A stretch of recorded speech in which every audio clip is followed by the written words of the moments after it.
Assalamu alaikum friends, welcome to my channel. Please subscribe my channel and press the bell icon. Good evening friends. कल हमने बात की थी Shakespeare की और क्रिस्टोफर मार्लो की। अब लास्ट ड्रामेटिस्ट जो है रिनाइसेंस पीरियड या एलिजाबेथन एज या एज ऑफ शेक्सपियर में जो लास्ट राइटर है उसको हम कहेंगे बेन जॉनसन। इसका टाइम पीरियड क्या है 1573 to 1637।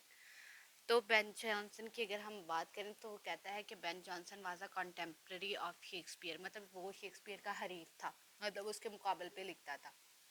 He was a prominent dramatist of his times. वो अपने वक्त का मतलब बहुत नुमाया ड्रामेटिस्ट था। अगर शेक्सपियर मशहूर था तो बेन जॉनसन भी कोई कम फेमस नहीं था, ये भी बहुत ज़्यादा फेमस था।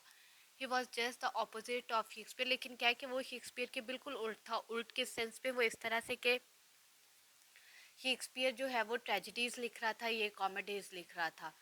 तो मतलब जो वो रोमांसिस पे फोकस करता था, मतलब ये रियलिटी को दिखा रहा था कि यार रियलिटी भी कोई चीज़ है, इसलिए ये उसके अपोजिट लिखता था। Johnson was a classist, a moralist and reformer of drama, कि ये ड्रामा का रिफॉर्मर माना जाता है। इस ड्रामा में बहुत बड़ी बड़ी चेंजेस वो लेके आया है। In his comedies he try to present the true picture of the contemporary society. जो कुछ मुआशरे में हो रहा था, जो कुछ सामने नज़र आ रहा था, उसने कोशिश की कि वो उन चीज़ों को रिप्रेजेंट करके दिखाए और उन्हें सही तरह से बताए लोगों को कि किस तरह से चीज़ें जो हैं हो रही हैं। He introduced three unity in his play. उसने जो है अपने ड्रामा में तीन जो यूनिटीज़ का हम जिक्र करते हैं वो इंट्रोड्यूस करी थी। Unity of time, place and action.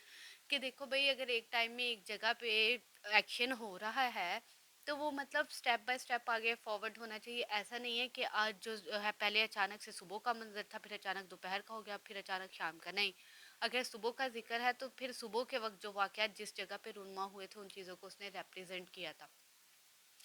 लेकिन इससे पहले क्या होता था कि मतलब जो लोग लिखते थे उनमें unity of time place section नहीं था। कि मतलब उनका अगर एक सीन जो है, सपोज दैट, मैं आपको मिसाल दे रही हूँ कि सपोज दैट उनका अगर एक सीन जो है वो इंग्लैंड में हो रहा है तो दूसरा उसी टाइम पे ऑस्ट्रेलिया में हो रहा है। हालांकि ऐसा कैसे हो सकता है कि एक टाइम में बंदा दो जगह कैसे जा सकता है। तो इससे इस चीज़ का खास ख्याल रखा कि एक पर्टिकुलर टाइम में मतलब जो है वो एक ही जगह एक्शन हो, वो पर्टिकुलर जगह हो, फिर मतलब अगर आप उसको चेंज करते हो तो वो इसी तरह से चेंज भी आए उसमें। Johnson was mainly a writer of comedies. Basically इसने क्या है कि जो कॉमेडीज पे फोकस किया था और जो शेक्सपियर था वो ट्रेजेडीज राइटर था। फिर अगर इसके काम की बात करें, the four comedies attain outstanding success are. जो मतलब इसकी चार कॉमेडीज बहुत ज़्यादा हिट हुई थी उनके नाम क्या थे? Volpone, the silent women, the alchemist, Bartholomew fair. उसके अलावा वो कहता है दो और मशहूर कॉमेडीज थी, every man in his humour and every man out of his humour. तो बेसिकली ये जो ज़्यादा इसके काम हिट हुए थे वो ये लास्ट दो जो हैं वो ज़्यादा पॉपुलर हुई थी, every man in his humour and every man out of his humour. ये ज़्यादा हिट हुई थी। उसके बाद जी हम वो एक ब्रीफ सा उसने दिया है उनके बारे में। वो कहता है जो एल्केमिस्ट इसकी वो थी ड्रामा था, which is most perfect in structure, is the most brilliant realistic Elizabethan comedy. मतलब सबसे ज़्यादा रियलिस्टिक था उसमें। जो कॉमेडी रिप्रेजेंट की थी वो एलिजाबेथन एज को मतलब बिल्कुल सही तरीके से वो वैसे हालात वहाँ चल रहे थे उनको रिप्रेजेंट कर रही थी। जो वॉलपोन है वो कहता है वो स्टायर था, मतलब टंस था, study of avarice on the heroic scale. Bartholomew में fair presents a true picture of Elizabethan low life. जो बाथलो फेयर है वो मतलब वो कहता है कि एलिजाबेथन लो लाइफ मतलब जो लोअर कम्युनिटी थी उनकी ज़िंदगी को रिप्रेजेंट करता है। The Silent Woman which is written in a lighter mood approaches the comedy of manner. और जो मतलब ये साइलेंट वुमेन है उसमें उसने कॉमेडी ऑफ मैनर को इंट्रोड्यूस कराया था। तो उसने बेन जॉनसन ने दो ट्रेजेडीज भी लिखी थी, सेचनेस एंड कैटालाइन।